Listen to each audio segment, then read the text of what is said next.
मित्रांनो नमस्कार, मी उमेश सणस। 1 मे हा महाराष्ट्र दिन म्हणून महाराष्ट्रात साजरा केला जातो। या दिवशी रितेश देशमुख यांचा राजा शिवाजी हा चित्रपट प्रदर्शित झाला।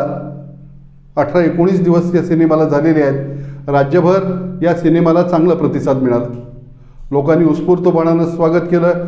पहिल्या आठवड्यात लोकांनी थिएटरवर सिनेमा बघायला गर्दी केली। लोकांना चित्रपट आवडला। चित्रपटातले अनेक संवाद लोकांपर्यंत पोहोचले। छत्रपती शिवाजी महाराजांच्या इतिहासाची नव्याने चर्चा लोकांमध्ये सुरू झाली। नव्या पिढीपर्यंत छत्रपतींचा इतिहास पोहोचवण्यासाठी, महाराजांच्या इतिहासाबद्दल आकर्षण वाटण्यासाठी अशा प्रकारच्या कलाकृती आवश्यक आहेत। हा सिनेमा यशस्वी झाला की अयशस्वी झाला याच्याबद्दल चर्चा चालू आहेत। सिनेमा यशस्वी झाला असं म्हणणाऱ्यांचं असं म्हणणं आहे की या सिनेमाचा धंदा हा 100 कोटीच्या पुढे चाललेला आहे। सिनेमा अयशस्वी झाला असं म्हणणाऱ्यांचं म्हणणं असं आहे की 100 कोटी रुपये खर्च करूनच या सिनेमाची निर्मिती केली गेलेली होती।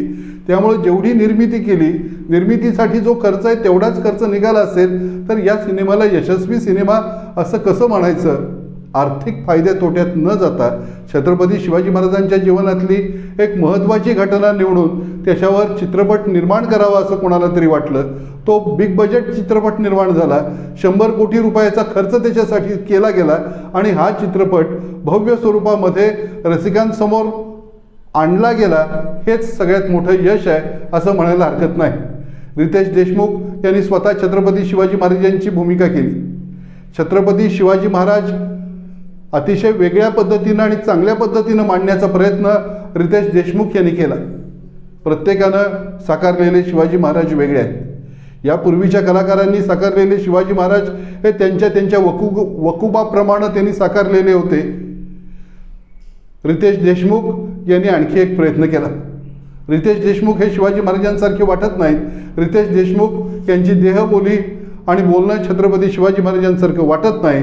रितेश देशमुख छत्रपती शिवाजी महाराजांसारखे दिसत नाहीत अशी ऑथेंटिक टीका रितेश देशमुख यांच्यावर केली गेली। रितेश देशमुख यापूर्वीचे कलाकार चंद्रकांत मांढरे, सूर्यकांत मांढरे, मंडलेकर ते अमोल खोल्यांपर्यंतचे यापैकी कोणी छत्रपती शिवाजी महाराजांसारखं दिसण्याचा, बोलण्याचा, असण्याचा प्रयत्न केला तरी ते छत्रपती शिवाजी महाराज वाटत होते असं म्हणण्यात काही अर्थ नाही। छत्रपती शिवाजी महाराज कसे दिसत होते याची अधिकृत वर्णनं जी आहेत ते परदेशी प्रवाशांनी लिहून ठेवलेली आहेत। शिवाजी महाराजांच्या आग्रा भेटीच्या वेळी राजस्थानी रेकॉर्ड्समध्ये शिवाजी महाराजांचं दिसणं, महाराजांचं देखणेपण, महाराजांचं विलक्षण गौरवर्ण आणि शिवाजी महाराजांकडे बघत असताना न सांगता हा माणूस राजा आहे याची जाणीव समोरच्याला होते। अशा प्रकारची विधानं जी आहेत ती सर्वत्र सर्रास आढळतात। त्यामुळं महाराजांचं दिसणं, महाराजांचं देखणेपण आणि महाराजांचं असामान्य व्यक्तिमत्व हे साकारण्यासाठी कलाकारांनी कितीही प्रयत्न केले तरी तो कलाकार तिथं तोकडा पाडणार हे नक्की। रितेश देशमुखांवर अशी टीका करणाऱ्यांनी आणखी कोणीतरी शिवाजी महाराजांसारखा दिसतो, आणखी कोणीतरी शिवाजी महाराजांसारखा वागतो असं म्हणण्याचा प्रयत्न केला असला तरी शिवाजी महाराजांसारखं दिसणं, महाराजांसारखं असणं हे गेल्या 350 वर्षात कोणाला शक्य झालं नाही आणि होणार नाही हेही लक्षात घेतलं पाहिजे। रितेश देशमुखांचा राजा शिवाजीमधला छत्रपती शिवाजी महाराजांचा इतिहास हा हिंदुत्ववादी इतिहास नाही। रितेश देशमुखांचा राजा शिवाजीमधला इतिहास हा कम्युनिस्टांना आपला वाटणारा इतिहास नाही। हा रितेश देशमुखांचा सगळ्यात मोठा गुण आहे असं म्हटलं तर चालेल, दोष आहे असं म्हटलं तरी चालेल। रितेश देशमुखांना हुकमी प्रेक्षक वर्ग त्यामुळे मिळालेला नाही। रितेश देशमुखांनी एखादी आयडिओलॉजी स्वीकारून हा सिनेमा काढला असता तर त्या आयडिओलॉजीचे समर्थक त्या सिनेमाला आले असते आणि रितेश देशमुखांसारखा अभिनेता हाच केवळ छत्रपती शिवाजी महाराज शोभतो असं त्यांनी म्हटलं असतं, परंतु असा प्रकार घडला नाही। रितेश देशमुखांनी इतिहासाशी प्रामाणिक राहत या चित्रपटामध्ये बऱ्यापैकी महाराजांच्या इतिहासाची मांडणी करण्याचा प्रयत्न केला। छत्रपती शिवाजी महाराजांच्या जीवनावर आणि जीवनातल्या प्रत्येक घटनेवर असंख्य चित्रपट निघाले पाहिजेत। एका घटनेवर सुद्धा हजारो चित्रपट निघावेत एवढं छत्रपती शिवाजी महाराजांचं आयुष्य हे रोमहर्षक आहे, संघर्षमय आहे, वेगवेगळ्या घटनांनी आणि संघर्षानं भरलेलं आहे। त्यामुळं छत्रपती शिवाजी महाराजांच्या जीवनावर निघालेला सिनेमा हा यशस्वी व्हायला काही हरकत नाही. महाराजांचा इतिहास अधिक चांगल्या पद्धतीनं आणि कल्पकतेनं मांडायला हरकत नाही. जिथं कलाकाराला अभिव्यक्तीचं स्वातंत्र्य घेता येईल तिथं कलाकारानं ते घ्यायला हरकत नाही.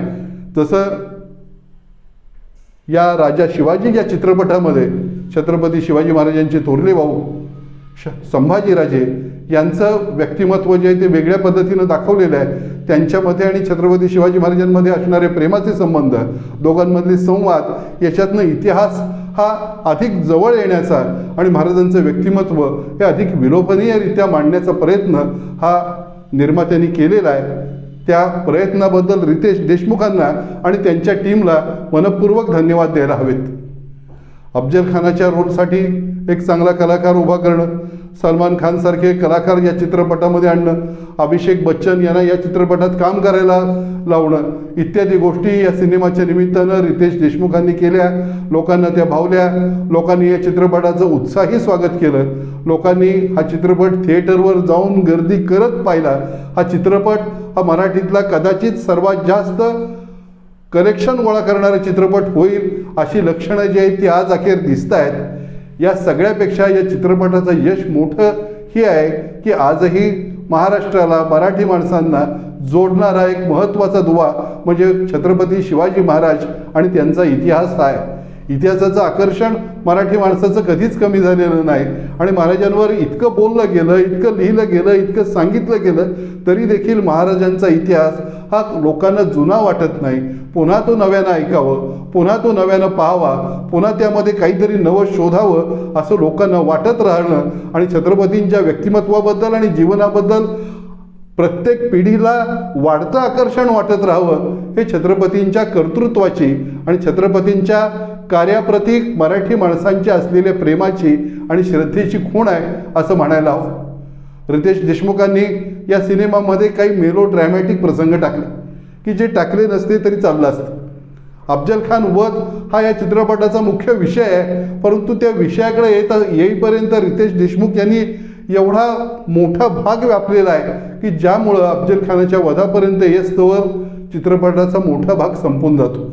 अफजल खान वध ही मराठ्यांच्या इतिहासातली एक रोमहर्षक घटना आहे. मला प्रसंग सांगायचा आहे तो रांजेगावचा पाटील बाबाजी गुजर याला छत्रपती शिवाजीराजांनी केलेली शिक्षा आहे. शिवाजी महाराजांनी आजच्या भाषेत कायदेशीर प्रक्रियेचा वापर करून न्यायदान करून बाबाजी गुजर याला शिक्षा केलेली आहे. छत्रपती शिवाजीराजांकडे तक्रार आली. रांजेगावचा पाटील होता, त्यानं एका महिलेवर अत्याचार केलेला होता, व्यभिचार केलेला होता. महाराजांकडे तक्रार आल्यानंतर महाराजांनी ती तक्रार घेतलेली आहे. आजच्या भाषेत महाराजांनी FIR दाखल करून घेतलेली आहे. त्यानंतर रांजेगावच्या पाटलाला जे आहे ते शिवाजी महाराजांनी पुण्यामधल्या त्यांच्या लाल महालामध्ये बोलवून घेतलेलं आहे. बोलवण्यासाठी जे सैनिक गेलेले होते त्या सैनिकांना रांजेगावच्या पाटलाला बोलवायला पाठवणं म्हणजे शिवाजी महाराजांनी या बाबाजी गुजराला समन्स काढलेलं आहे आजच्या भाषेत. हे समन्स काढल्यानंतर रांजेगावच्या पाटलानं समन्स बजवून घ्यायला नकार दिला. मी येत नाही, मी आदिलशाहचा नोकर आहे, मी तुमचा नोकर नाही, मी तुमच्याकडे येणार नाही अशी भाषा रांजेगावच्या पाटलानं बाबाजी गुजरानं वापरल्यानंतर शिवाजीराजांनी पुढचा आदेश केलेला आहे आणि या बाबाजी गुजराला पकडून जेरबंद करून मुसक्या बांधून आमच्यासमोर हजर करा असा आदेश राजांनी केलेला आहे. राजांच्या या आदेशाप्रमाणे बाबाजी गुजराला लाल महालामध्ये मुसक्या बांधून हजर केलेला आहे. थोडक्यात आजच्या भाषेत बाबाजी गुजराला नॉन बेलेबल वॉरंट काढून छत्रपती शिवाजी महाराजांसमोर हजर केलेलं आहे. महाराजांनी त्याच्या प्रकरणाची चौकशी केलेली आहे. चौकशी अंती तो दोषी ठरला हे कळाल्यानंतर शिवाजीराजांनी बाबाजी गुजर याला त्याचा चौरंग करण्याचा जो आहे तो आदेश केलेला. शिवाजी महाराजांनी हा आदेश केल्यानंतर बाबाजी गुजराला परिस्थितीचं गांभीर्य कळालं. शिवाजीराजांना मी तुला ओळखत नाही, तुझा माझा संबंध नाही असं म्हणणारा हा रांजेगावचा पाटील शिवाजीराजांना रहेम राजे रहेम महाराज माझ्यावर दया करा असं म्हणू लागलेला आहे. शिवाजी महाराजांनी त्याचा हा दयेचा अर्ज नाकारलेला आहे आणि त्याच दिवशी शिक्षेची अंमलबजावणी करण्याचा जो आहे तो हुकूम केलेला आहे. शिवाजी महाराजांनी कायदेशीर प्रक्रिया वापरून रांजेगावच्या पाटलाला शिक्षा केलेली आहे. हा खरा इतिहास असताना अशा मेलोड्रॅमॅटिक पद्धतीनं रांजेगावच्या पाटलाचं प्रकरण दाखवायला नको होतं असं नक्की म्हणता येईल. शिवाजी महाराज आणि अफजल खानाचा संघर्ष हा एक अलौकिक आणि अद्भुत असा संघर्ष आहे. प्रतिकूल परिस्थिती, प्रतिकूल साधन सामग्री आणि प्रतिकूल वातावरण असताना बलाढ्य शत्रूचा पराभव कसा करायचा हे अफजल खान विरुद्ध छत्रपती शिवाजी महाराज यांच्यातल्या संघर्षामध्ये महाराजांनी दाखवून दिलेलं आहे. शिवाजी महाराजांनी अफजल खानाचा लीलया पराभव केलेला नाही. दोन निष्णात बुद्धिबळपटूंमध्ये एखादा कडवा संघर्ष व्हावा तसा संघर्ष शिवाजीराजे आणि अफजल खान यांच्यात झालेला आहे. त्या संघर्षामध्ये दोघांनीही आपल्या बुद्धिचातुर्याचं आणि कल्पकतेचं जे आहे ते जास्तीत जास्त वापर केलेला आहे. या दोघांमध्ये दोघंही महाराज सावध होते. अफजल खान सावध होता, महाराज कल्पक होते. अफजल खानही कल्पक होता. महाराज शूर आणि पराक्रमी होता. अफजल खान ही शौर्याच्या बाबतीत कमी नव्हता. या दोघांमध्ये जो अधिक सरस होता तो जिंकलेला आहे. हा इतिहास आहे. हा इतिहास अधिक चांगल्या पद्धतीनं मांडता येणं आणि या इतिहासाला न्याय देता येणं शक्य होतं. आपल्या वकुबाप्रमाणे ते काम रितेश देशमुखांनी केलेलं आहे. अफजल खानाचा वध करत असताना शिवाजी महाराजांच्या पाठीमागं प्रतापगडचा अभेद्य किल्ला होता आणि महाराजांच्या मागं त्यांचे 10 अंगरक्षक होते. अफजल खानाच्या मागं केवळ त्याचे 10 अंगरक्षक होते हे आपल्याला विसरून चालणार नाही. इतिहासातले हे बारकावे पडद्यावर चित्रित करत असताना अनेक गोष्टी अधिक चांगल्या पद्धतीनं दाखवता येणं शक्य होतं. त्या दाखवण्यामध्ये निर्माता म्हणून, दिग्दर्शक म्हणून रितेश देशमुख किती यशस्वी ठरले हे बघणं गरजेचं आहे. शिवाजीराजांना अफजल खान हा जिवंत किंवा मृत पाहिजे होता. शिवाजीराजांनी अफजल खानाचा शेवट करणं निश्चित केलेलं होतं. एखाद्या कल्पक दिग्दर्शकानं हिंदी सिनेमामध्ये जसा प्रसंग दाखवला जातो तसा प्रसंग शिवाजी महाराजांनी 17व्या शतकात मध्ययुगात प्रतापगडच्या पायथ्याशी घडवून आणलेला होता. नायक खलनायकाला भेटायला जातो, नायकाची आणि खलनायकाची भेट होते, नायक खलनायकाला मारतो, नायकाचे 10च्या 10 अंगरक्षक जिवंत राहतात, खलनायकाचे 10च्या 10 अंगरक्षक मरण पावतात आणि खलनायकाचा संपूर्ण पराभव होतो. असा प्रकार अलीकडच्या काळात केवळ हिंदी सिनेमामध्ये दिसून येतो. तो प्रकार 17व्या शतकात करणारा एक कल्पक राजकारणी आणि योद्धा ही शिवाजी महाराजांची प्रतिमा आहे. ती प्रतिमा अधिक उजळपणानं दाखवणं हे या चित्रपटाचं उद्दिष्ट होतं.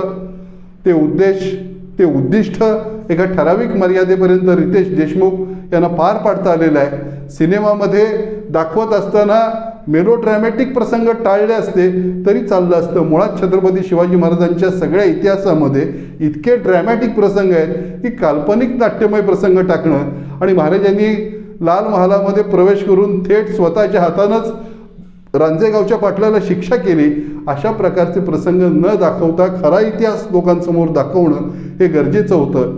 काही गोष्टी राहिल्या, काही गोष्टी चुकीच्या पद्धतीनं सादरीकरण केलं गेलं. रांजेगावच्या पाटलाच्या संदर्भात दाखवलं तसं शिवाजी महाराजांची कल्पकता, शिवाजी महाराजांची प्रतिभा, शिवाजी महाराजांचं असामान्य राजकारण पटुत्व या सगळ्या गोष्टी ज्या आहेत त्या अफजल खानाच्या लढाईच्या आणि युद्धाच्या प्रसंगामध्ये समोर आलेल्या होत्या, दिसलेल्या होत्या. याचा अतिशय चांगल्या पद्धतीनं सादरीकरण करून एक अद्भुत कलाकृती जी आहे ते निर्मात्याला आणि दिग्दर्शकाला करता आली असती. निर्मात्याला आणि दिग्दर्शकाला या विषयावर जे आहे ते केवळ एवढ्याच विषयावर कॉन्सन्ट्रेट करता आलं असतं. परंतु पहिल्यांदा शिवाजी महाराजांचे मोठे भाऊ संभाजीराजे दाखवले, पहिल्यांदा रांजेगावचा पाटलाचा प्रसंग दाखवला, पहिल्यांदा विजापूर दाखवलं, पहिल्यांदा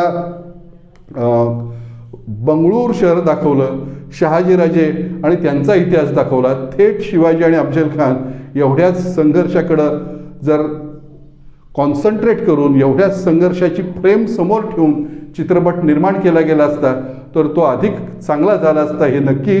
तरीही छत्रपती शिवाजी महाराजांच्या जीवनावरचा एक अनोखा, एक वेगळा, एक भव्य आणि लोकांपर्यंत भिडणारा चित्रपट जो आहे तो या निमित्तानं निर्माण झाला. राजा शिवाजीच्या निर्मात्याचं आणि संपूर्ण टीमचं मनपूर्वक अभिनंदन. इतिहासाशी प्रामाणिक राहत, इतिहासाशी मोडतोड न करता अधिकाधिक चांगल्या कलाकृती ज्या आहेत ते शिवाजी महाराजांच्या जीवनावर आणि इतिहासावर निर्माण व्हाव्यात एवढीच अपेक्षा. जय भवानी, जय शिवाजी.